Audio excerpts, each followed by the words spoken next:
Good day everyone, this is Michelle Palma. Today, we're going to talk about global warming.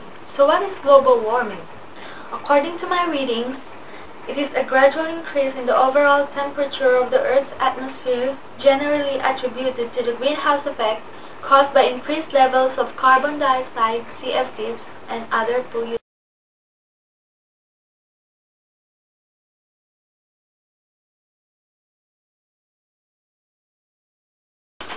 So when did global warming start? It was about the second half of the 20th century when the global warming had become a talk of the town. In year 1997, the problem of global warming, or to be more exact, the problem of human contribution into this natural phenomenon, was addressed officially when the world's largest industrialized countries agreed to reduce greenhouse gases emissions as the effort to stop the rapid progression of the global warming.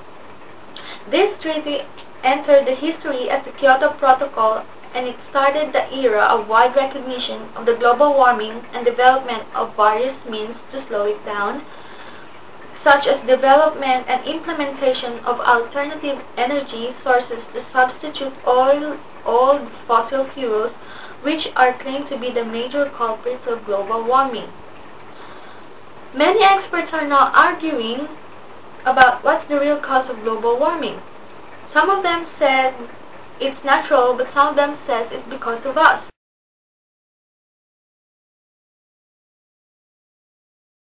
Well, as a student, I agree that global warming is caused by humans because we are the major source of pollution. For example, electrical pollution. Electricity causes pollution in many ways. In most cases, fossil fuels are burned to create electricity. Fossil fuels are made of dead plants and animals.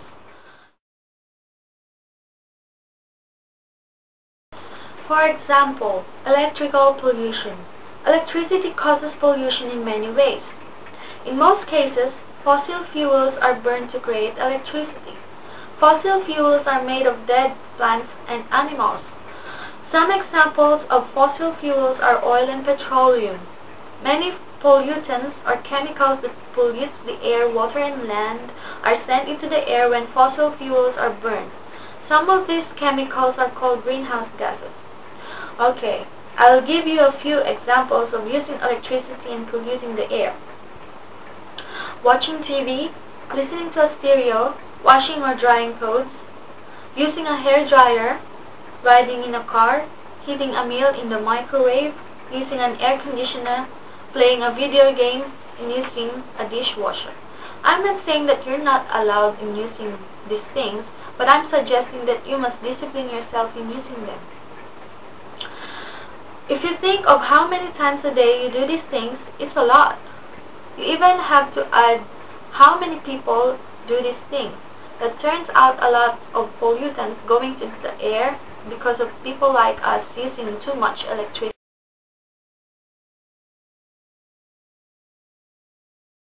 Secondly, when we throw our garbage away, the garbage goes to landfills. Landfills are those big hills that you go by on an expressway that stink. They are full of garbage. The garbage is then sometimes burned. This sends an enormous amount of greenhouse gases into the air and makes global warming.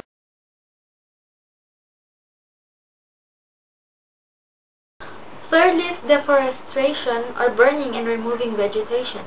All plants take in carbon dioxide from the air and release oxygen, which is why they are sometimes referred to as carbon sinks.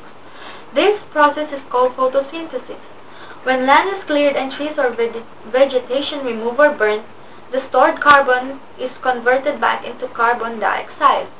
Before European settlement in 1788, forests and woodlands covered 54% of Australia.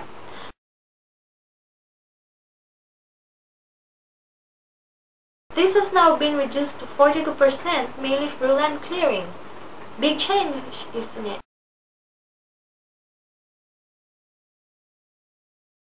And fourthly, farming.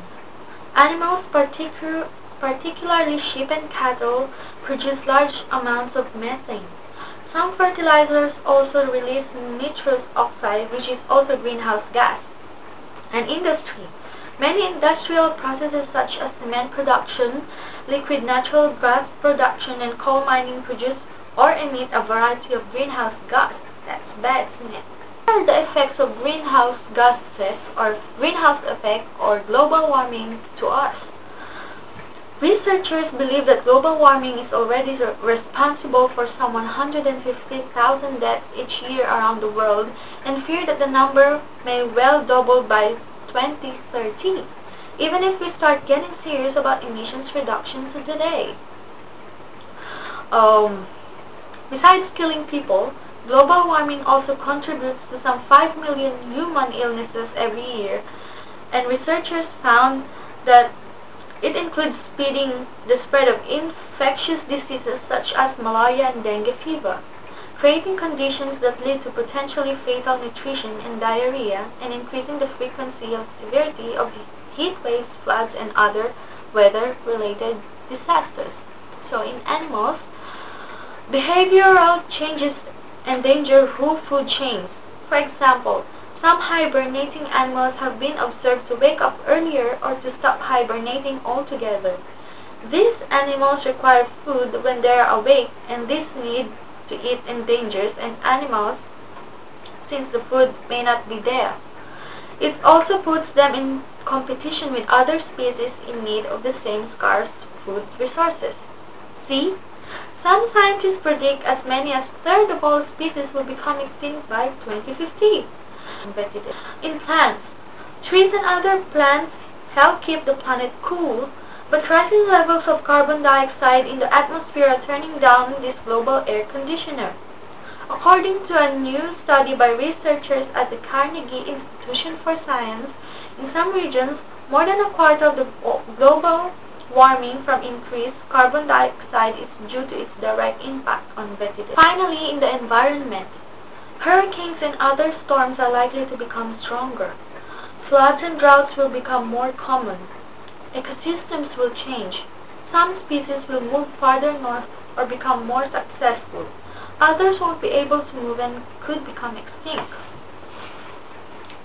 So, as a student, what can we do? Even if we're students, we can still help reduce the increasing global warming by doing simple things, like reduce, reuse, and recycle.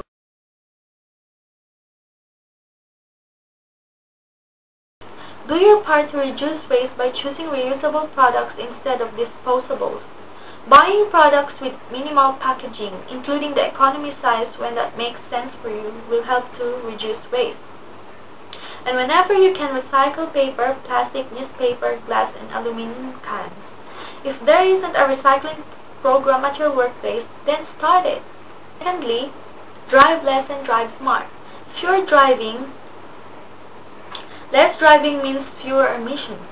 Besides saving gasoline, walking and biking are great forms of exercise. Explore your community mass transit system and check out options for carpooling to work or school. When you do driving, make sure your car is running efficiently. For example, keeping your tires properly inflated can improve your gas mileage by more than 3%. Every gallon of gas you can save not only helps your budget, it also helps 20 pounds of carbon dioxide out of atmosphere.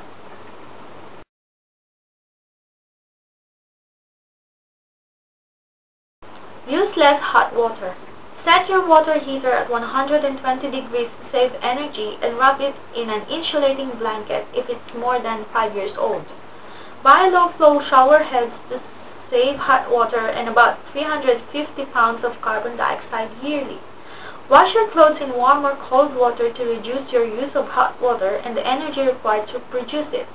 That change alone can save at least 500 pounds of carbon dioxide annually in most households.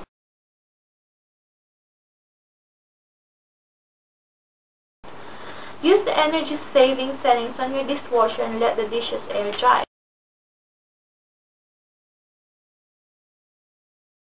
If you really love our planet Earth, I encourage you, my fellow students, to do these simple things that may help to reduce global warming. Just think that we are helping each other and our planet by doing these things.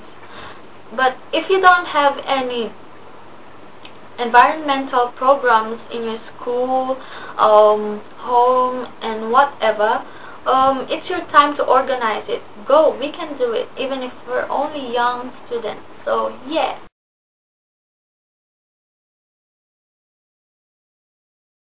this is encouraging. Thank you.